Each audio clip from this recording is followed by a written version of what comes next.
రైతులకు ఎలాంటి ఇబ్బందులు తలెత్తకుండా ముందస్తు చర్యలు తీసుకోవాలని జిల్లా కలెక్టర్ రాజీవ్ గాంధీ హనుమంతు అధికారులను ఆదేశించారు. రైతులు కల్లాలకు తెచ్చిన ధాన్యాన్ని వెంటనే తూకం వేసి రైసు మిల్లుకు తరలించాలని సూచించారు. నిజామాబాద్ జిల్లా దర్పల్లి మండల కేంద్రంతో పాటు హున్నాజీపేట్ గ్రామాలలో ధాన్యం కొనుగోలు కేంద్రాలను జిల్లా కలెక్టర్ రాజీవ్ గాంధీ హనుమంతు ఆకస్మిక తనిఖీ చేశారు. రికార్డులను పరిశీలించారు. రైతులకు ఎలాంటి ఇబ్బందులు కలగకుండా అన్ని చర్యలు తీసుకోవాలని అధికారులను ఆదేశించారు. అనంతరం రైతులతో మాట్లాడారు. ఏమి వడ్లు పండించారని అడగగా సన్న రకం వడ్లు పండించామని తెలిపారు.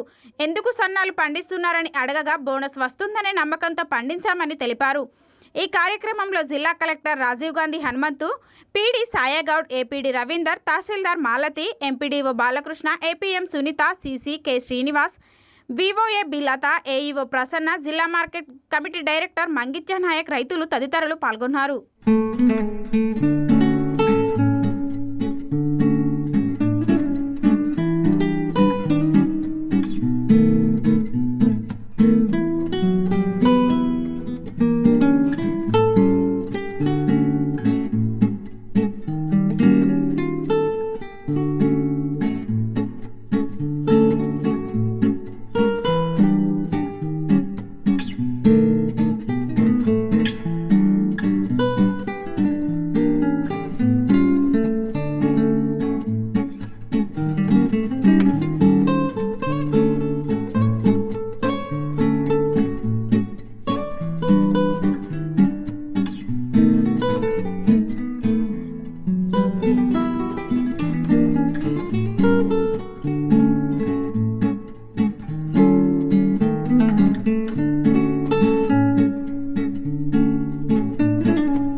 మనకి నిజామాబాద్ జిల్లాలో ఆల్రెడీ ప్యాడీ ప్రొక్యూర్మెంట్ అనేది స్టార్ట్ చేయడం జరిగింది. మన జిల్లాలో సుమారు 700 సెంటర్లలో ఇప్పుడు ప్యాడీ ప్రొక్యూర్మెంట్ అనేది జరుపుతూ ఉన్నాము. సో మనకి ఈసారి సెల్ఫ్ హెల్ప్ గ్రూప్ ఉమెన్ వాళ్ళని ఎంకరేజ్ చేయాలనే ఉద్దేశంతో వాళ్ళకి మనము సుమారు 250 సెంటర్స్ వరకు కూడా అలాట్ చేయడం జరిగింది. సో అదేవిధంగా మనకి సన్నాలు, అదేవిధంగా కోర్స్ వెరైటీ డిఫరెన్షియేట్ చేసే విధంగా ఫైన్ వెరైటీస్, కోర్స్ వెరైటీస్ కూడా సపరేట్ సెంటర్స్ ఏర్పాటు చేయడం జరిగింది. ఇప్పటి వరకు సుమారుగా మనము 60,000 మెట్రిక్ టన్నుల వరకు ప్యాడీ ప్రొక్యూర్మెంట్ చేసాము.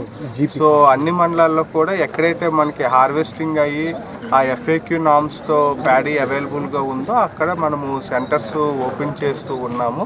సో అదేవిధంగా రైతులకి ఇబ్బంది కాకుండా మనకి సెంటర్స్ నెంబర్లు పెంచుకున్నాము. అదేవిధంగా ట్రాన్స్పోర్టేషన్ కూడా మనము ఈసారి ఎక్కువ నెంబర్ ఆఫ్ వెహికల్స్ కూడా